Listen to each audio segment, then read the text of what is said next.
We tend to think of technology as this nice, steady line going up and to the right. But the story of artificial intelligence, it's a whole different animal. It's this wild ride, a dramatic sine wave of incredible hype and soaring ambition, followed by these cold, brutal winters of failure and disappointment. Today, we're going to trace that wave. To really get this story, we've got to go way back. Not to silicon chips, but to steam and gears. Way back to 1843, when Ada Lovelace wrote this. She just perfectly nailed the core tension that has defined AI ever since. The huge difference between a machine that just calculates and one that can actually create. Is it just following orders, or can it have an original thought? That's the question.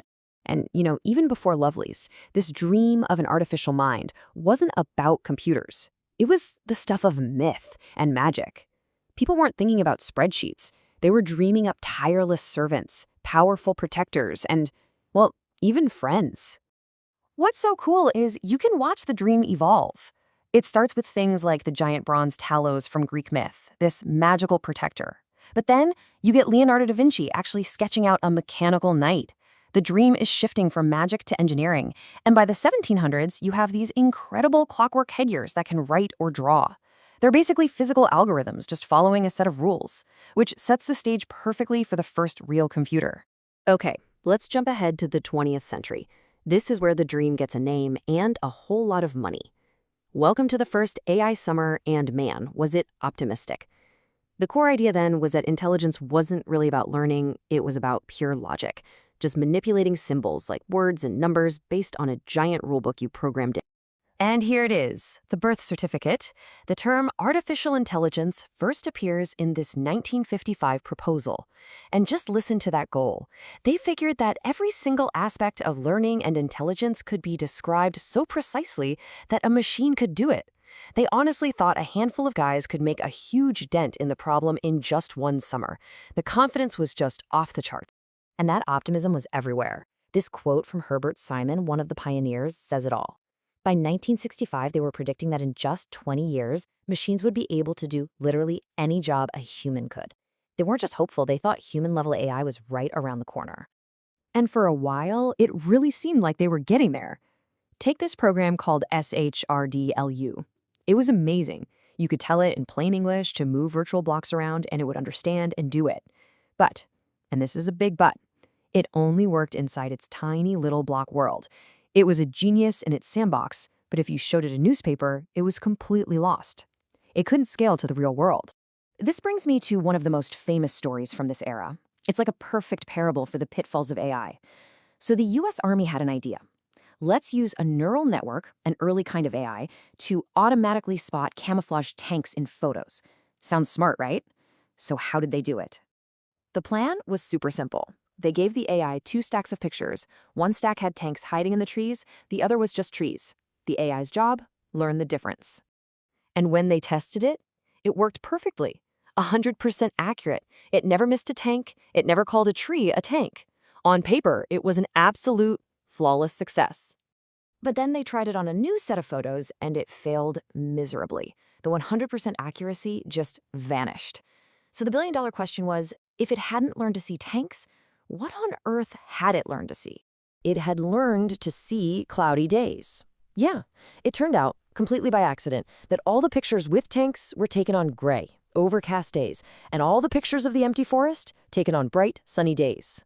The AI took the lazy way out. It hadn't become a tank detector at all. It had become a pretty good weather forecaster. And that tank story was basically a preview for the entire field. All those grand promises from the Golden Age were smashing into the hard wall of reality.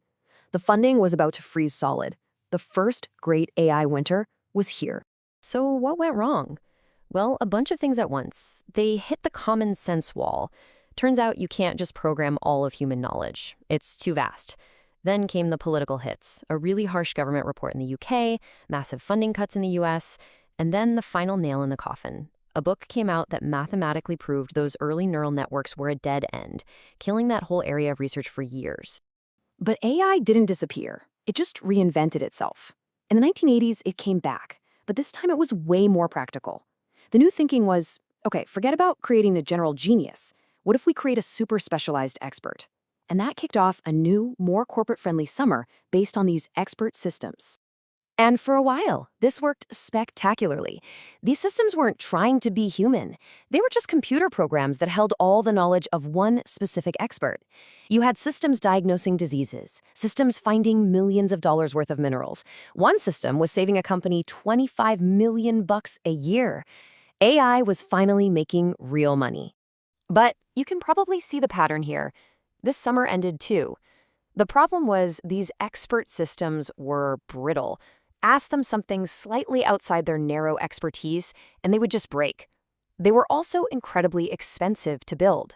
So when regular desktop computers got powerful and cheap, the whole business model collapsed, plunging AI into a second and even longer winter. So for years, AI was basically a dirty word in research. It was in the wilderness. But then, around 2010, something amazing happened. A perfect storm of 3 different breakthroughs all came together at once, and it launched the hottest, most powerful AI summer we have ever seen. And it was all based on that old, forgotten idea, neural networks. So what were the 3 key ingredients? First, for the first time ever, we had big data, unbelievable amounts of it to train these things on. Second, we had the horsepower, and it came from a surprising place, video game graphics cards. GPUs, it turns out, are perfect for the kind of math AI needs. And finally, we had smarter algorithms that let us build much, much deeper networks that could learn incredibly complex patterns. And the explosion, the big bang for modern AI, happened in 2012. At this big annual competition to see which computer could recognize images best, a deep neural network showed up and didn't just win, it annihilated everyone else. It was so much better, it changed the entire field almost literally overnight. Deep learning was here to stay. A few years later, we get another shock to the system. AlphaGo beats the world champion at Go, a game way more complex than chess. But it wasn't just the win that was stunning, it was how it won. It made this one move, Move 37, that was so alien, so creative, that the human experts were just speechless.